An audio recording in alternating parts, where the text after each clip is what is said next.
บ่เห็นหน้าเห็นตากันนั้นขึ้นมาได้ขึ้นมาอะไรอยู่โอ้ยจักสิเป็นนั้นแล้วบ่ลาวแล้วโอ้พ่อใหญ่เราแม่นยังหากขึ้นไปหาละหานดังเราวีกเดี๋ยวบ่รู้ว่าแล้วเป็นอะไรหนึ่งเจ้าเสี่ยวบ่โยกก็บ่เอาแล้วเฮ้ยว่ะเอาได้เว้ากันแม่นเฮ็ดได้จังเนาะไปเบิ่งน้าเราเราชวนไปมื้อนี้น่ะไปน้าเราเพิ่นสิพาไปแล้วโอ้ย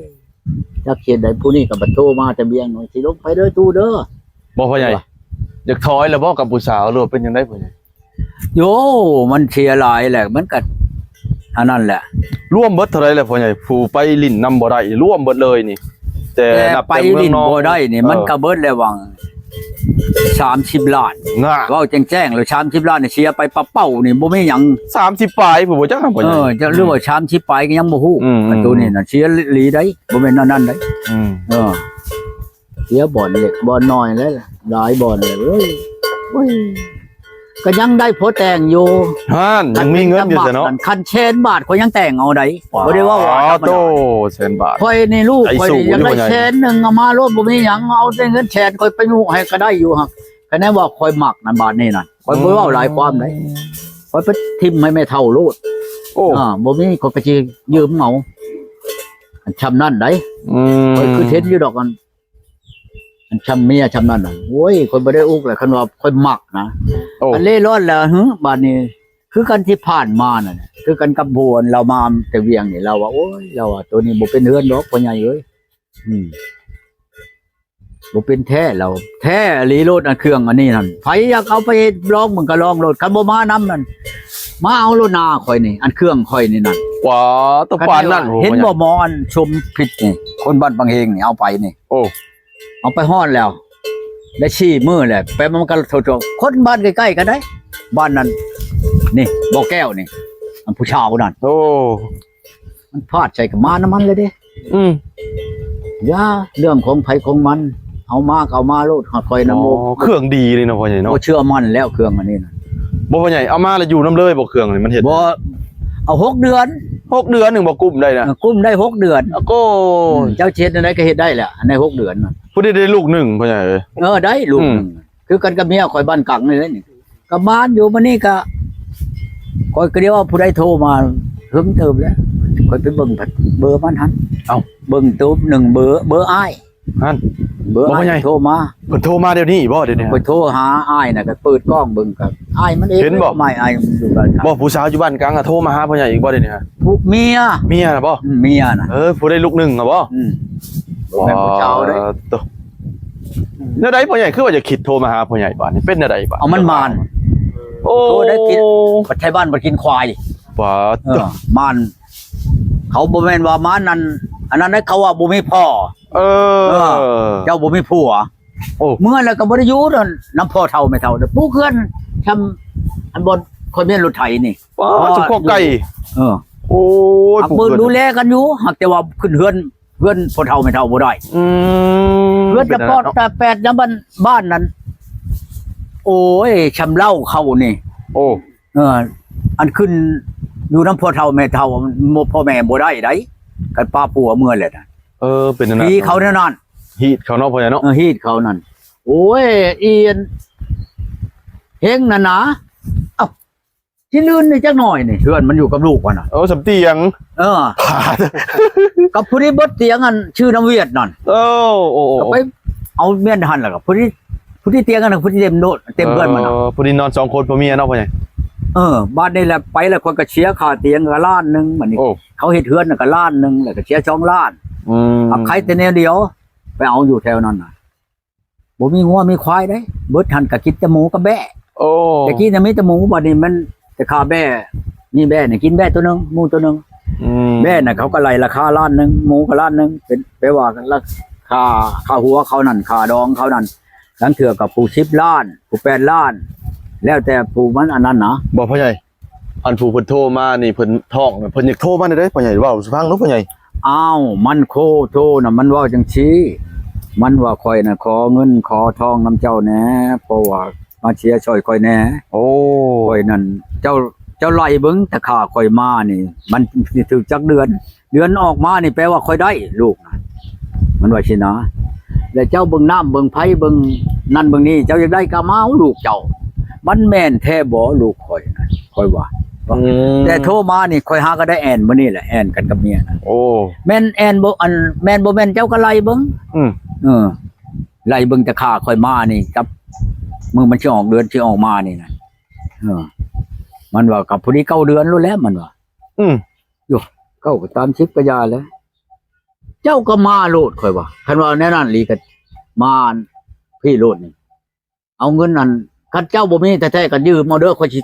อันช่วงเมื่อใช้เขาดอกว่าเมื่อใช้เขาดอกกันเงินนั่น5แสนบ่ฮอดบ่บ้านนี่ค่อยเว้าได้นี้แล้วมื้อนี้ก็เจ้าสิมาก็มาโลดว่ะผมค่อยบ่ทันเอาเมียนี่คันค่อยเอาเมียแล้วนี่มาบ่ได้ยันเมียค่อยพันหัวเจ้านั่นว่ะ โอ้ปานนั้นบ่พ่อใหญ่ เอาแล้ว เอาเมีย2เมีย3มันบ่เคยได้เท่า โอ้แม่น มัน แล้ว พันหัวเลยเมียเก่าก็ตามนะเมียเจ้า เอากันมาได้10ลูกชาวลูกก็ตามแล้วเจ้าอยากมาก็มาเลยสิมาน่ะมาโลดพังเมื่อก่อนให้เจ้าพังบ่พังแบบนั้นแหละพังกันคือพ่อเจ้า พ่อใหญ่ความหมายว่าพ่อใหญ่ฮะสิให้เพิ่นน่ะมาอยู่นำพ่อใหญ่แล้วบ่นั่นน่ะบ่ เอามาอยู่มา เออ ตะกี้ข่อยอยากกัน อ๋อ ข่อยเว้าดีแม่นบ่ กันเจ้ามาแล้วข่อยสิปัวแปลงฮีดของชมประการ โอ้ เบามาบ้านนี้ฮู้จักโทษแหละจักแล่นมาข่อยบ่ เอา ข่อย เล บ่ ย ปัวแปลงบ่นี่มาก็มาซื่อ เออ ๆบ่จำเป็นแล้วคันมัน เป็นหนี้แล้วยังมาหาพ่อใหญ่ เอาแล้วมันเป็นโทษแล้ว เออ กว่าหาแล้วบ่นี่อันนั้นแล้วเพิ่นว่าช่างชีตายเนี่ยวเครือเชื้อชีตายในไว้เข้าใจบ่แนวนั้นแหละคุณน่ะอันนี้คือกันแล้วนี่ มันบ่มีบ่อนนั่นแหละคันพ่อโตกับบัดทุกบ่มีพี่สั่ง อืม หาหมอนชิมูลก็ยังบ่มีเอาหมอนเมื่อจะเพื่อนค่อยพี่หมอนหมูลนี่10หน่วย มอนเคยได้ยินพ่อใหญ่เว้าอีหยังก็เอาใบไม้ เอาใบไม้ดี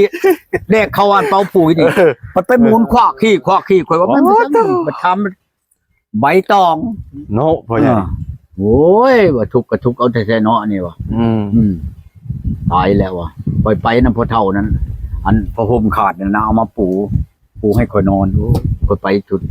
ข่อยนำเมื่อหาเมีย มีหยังพ่อใหญ่เอาผมขาดมาปูให้พ่อใหญ่นอนจะบ่ แต่กะจิตัวข่อยไปยักเมียนั่นฮอดแล้ว อืม ข่อยมาพี่แล้วก็คงมาในเฮือนแม่หม่อมนั่นลูกขี่เต็มมือตัวอย่างเลี้ยวใครคอยอยู่ข่อยว่าน้ำแน่ก็ไปเฉยเมียน่ะโอ้ยบัดค่าแล้ววันนี้รถมื้อนึงจักเท่าใดเถื่อนโทรมาหาข่อย เดี๋ยวนี้ได้พ่อใหญ่ น้ำหน้ามันเมียนี่ พ่อใหญ่หับอยู่บ่เพิ่นโทรมาน่ะ ฮับมื้อนี้แล้วข่อยฮับ ได้เว้ากันมื้อนี้แหละกับอันอ้ายมันน่ะ ตกแตกไปได้พ่อใหญ่บัดนี้ หืม พ่อใหญ่เว้าตกแตกกันได้กับเผาเลย บ่ได้ตกใจเลยอย่ามาแล้วมาโลดข่อยว่า โอ้ พังเบิ่งก่อนว่าพังมึงพังว่ะข่อยจะบ่จะให้มันขลาดออกมื้ออื่นแมลงนี่ลูกมันให้มันเชียร์ควายพ่อมันน่ะมันให้เบิ่งชุบน้ำ ควย มันน่ะ เพลงได้พ่อใหญ่เดี๋ยวนี้ควยเพิ่น เข้าสิกินก็ยังบ่มีเขาให้ได้5ชอบ ขายมันต้นนั่นมันต้นบ่เป็นราคาปีนี้นั่น แม่นนะ ว่านั่นสั่งได้บ่10ล้านชาวล้าน10ชาวล้านมันสิกุ้มเป็นคน7-8คนเฮือนนั่นน่ะโอ้ยก็ไปฮอดนาเขานอนอยู่นาพ่อเฒ่านั่นก็แม่เฒ่านั่นเมีย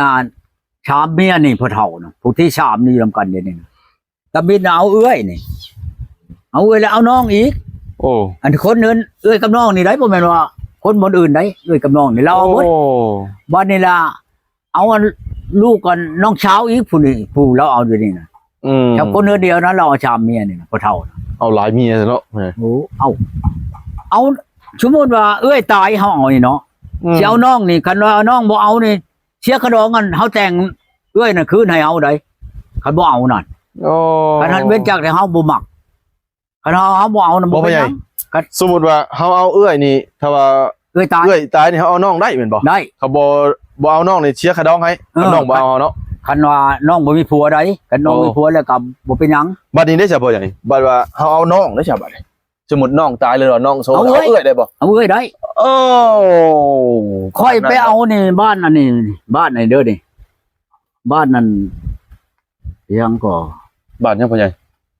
แล้วไปนี่เด้อนี่คนไปน้ำข่อยบ้านข่อยเองเด้อบัก บางอย่างก็มีน้องสาวมันผู้หนึ่ง โอ้ แล้วอันข่อยบ่ได้ถามแล้วกันชุ่มไปน้ำข่อยและลูกหลานข่อยถามบ่ ถามได้พ่อใหญ่นะ อันอีน่ะมันอยากมาน้ำอีน้องสาวมันน่ะแล้วชุดนั้นถามมันเอาเทั้งน้องนี่ก็ได้เอ้าที่เป็นหยังหมอแก้วนะหมอคันแก้วอันอายมันน่ะอายมันอันนั้นอายเมียข่อย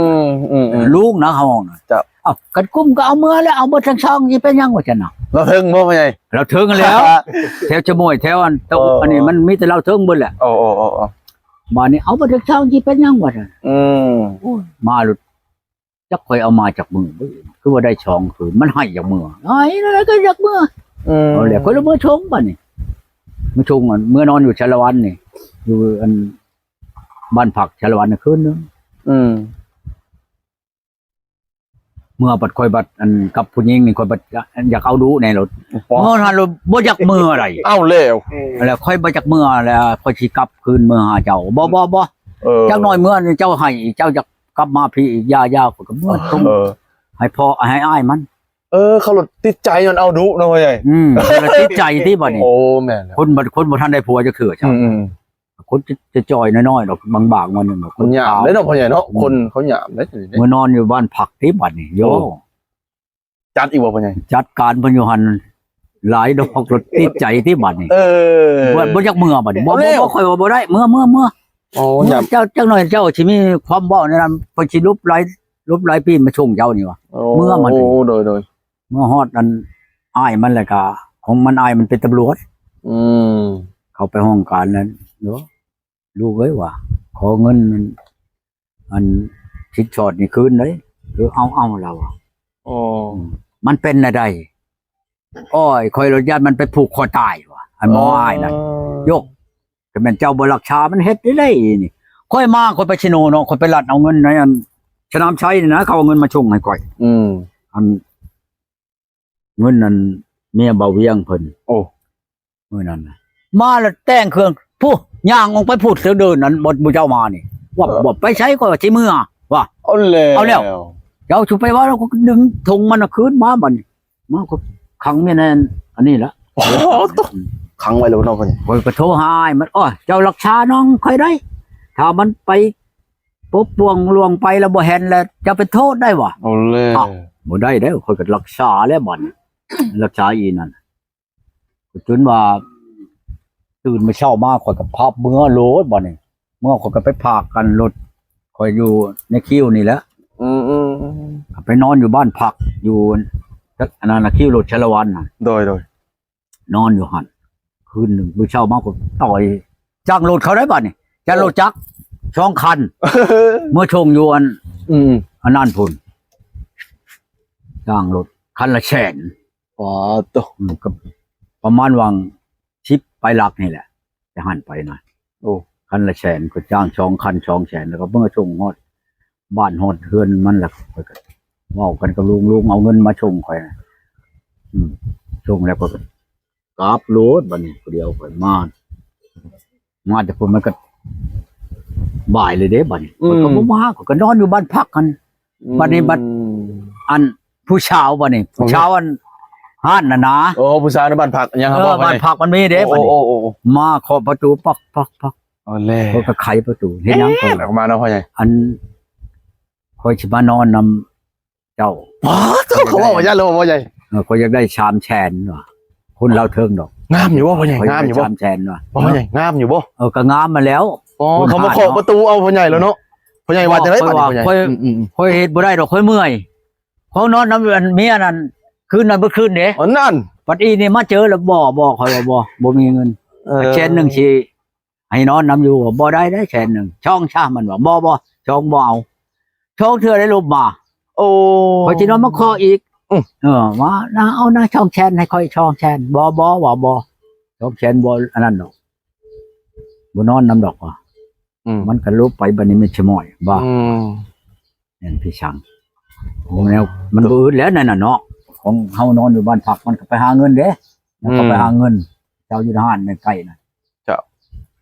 อันเตเวนนั่นก็ชิชับนี้มันบอกข่อยก็ชื่อห้องอยู่ห้องกินมาแล้วมันมากินข้าวน้ำข่อยแซ่บบ่อายแช่บแล้วตัวเองมาแม่กินน้ำไหมมันก็เข้ามากินน้ำคนก็เดียวว่าผู้เช้าน้ำมันก็คือแบบคนในนั้นโลเลมาหากินข้าวน้ำคอยขึ้นนั่นมาแล้วผู้เช้าอยู่ในห้านนะห้านจะชื่อมาแล้วเอาคอยมานอนน้ำเด้อแมลงเด้อคอยเอา5 แชนเพิ่นว่าพอจะบิดได้อันผู้นั้นอันนั้นโอ้ยได้นอนน้ำหัวไปได้ว่า5 6 แชนนี่แชนหนึ่งชายดอกว่ะแล้วแชนหนึ่งบัดเลิกมาบัดมาขอประตูอีก เอาแล้ว ผู้ไม่ได้บัดนี่นะ โอ้ ไขออกมาบัดนี่ แหมออกมาอีกเนาะพ่อใหญ่ ครับเอาคนมานอนปากช่องละหาน้ำนี่ก็ อยู่บ้านนั้นสั่งมันพักคือกันแล้วนี่ก็มาขอเขาบ่แม่นนำผู้ชาวมาขอผู้เจ้าห้านนั่นแหละเจ้าบ้านพักนั่นแหละมาเอาว่าผู้ชาวเพิ่นว่าโอ้ยเช้าว่ะเพิ่นเมื่ออยู่ปานนี้คนบ่ได้วนนอนผู้ชาวดอกผัวเราก็ดีโอ้เท่านี้บ่มักนี่เนาะมันมักอยู่กับมันบ่นั่นเอาอ่ะคันอยากวนไว้นำข่อยไปหานำเมียข่อยหาก็มาเดี๋ยวนี้ว่ะเขาจักเด้ข่อยไปแหวมาของมานแต่งเมียชุดนั้นก็มากินข้าวนะหั่นคุณเต็มรถช่องคันเนาะเขาจื้อข่อยติเจ้านี่เนาะเมื่อแล้วเมียข่อยโอ้ยเราอ่ะอีตนเจ้าได้เนาะเอ้ยเจ้าว่าเจ้าข่อยก็ไปนำทีเดียวแหละบัดนี้รถเมื่อก็สิเป็นเขาปูนำปูนี้แล้วว่าจังว่าโทรนำโทรนี่มาข่อยจะบ่โทรดอกมันสิตายแล้วความมันบ่มีเพียงนั้นโอ้ยอย่ามันหนึ่งมาผัดลูกในท้องแล้วพ่อใหญ่ตัวนั้นแหละคนนี้ตัวนั้นแหละบ่นี่กับข้าวกับน้ำจะได้เนาะแม่นบ่พ่อใหญ่ข้าวน้ำกับบัดบ่มีน่ะเอาป้าเด้อันเช้านั้นอยู่ยังจันทน์พุทโธมาโอ้ยเจ้าก็คืออีต้นเมียเจ้าได้กว่าเอาฉันเชื่อสิห่มก็มีลูกเจ้าน่ะเอ้าก็ตามหัวมันนะข่อยบ่ได้ไล่หัวมันเมืองว่ะม่วงได้หั่นม่วงเมื่อเองเนาะพ่อใหญ่เนาะเมื่อเองลักเมื่อฉับไผผิดบัดนี้พ่อใหญ่เอ้าข่อยหักบ่ได้เอาเงินเอาคำคืนมันสิมีเพียงเฮือนเองเมียผู้นี้น่ะความทุกข์มันนั่นเพิ่นละโบนครับก็สิไปขันแรงแกงขันหม้อเนาะพ่อใหญ่เนาะอันนี้แล้วเพิ่นว่าเข้าขาดแรงแกงขาดหม้อมักพริกอยู่เฮือนเหนือเกลืออยู่เฮือนใต้พื้นไผอยู่เฮือนเพิ่นขอเขาได้คือสิจ้ำบ่มีถึกแล้วอันนี้น่ะมันทุกข์นั่นช้ำใดแล้วทุกข์ช้ำนั่นแหละได้เขายังเกลือก็บ่มีเนาะพ่อใหญ่เนาะเอาแล้วโอ้ยตายแล้วยังว่าเพิ่นเว้าอยู่ในปฐมโบราณโอ้ยความทุกข์น่ะมักพริกอยู่เฮือนเหนือเพิ่นว่าเกลืออยู่เฮือนใต้พื้นไผอยู่เฮือนเพิ่นขอเขาได้คือสิจ้ำบ่มีมันถึกแล้วจำนวนนี่น่ะสิเว้าได้ใดซั่นมันช้ำมันถึกครับเพื่อนช้ำองปูองหอยหญ้าช้ำไผพวกใดช้ำขันถึกจำนวนนี่แม่นเบิดพวกสังบรูบรีนี่นะแม่นเบิดล่ะพวกคนใด3ขันเนาะพ่อใหญ่เนาะว่าจ้าถูกจุบาบจุเวนมานี่ก็วันฉินมันแท้ๆได้อันจำนวนนี่ได้คันสิมาอยู่คือนี่แหละชำไดเนาะเฮาสิได้เว้าจังความก็เฮาก็ว่าบ่แม่นว่าบ่มีเนาะครับพอคุ้มเมียนี่ก็อยู่ว่าพอเชิญชานมัน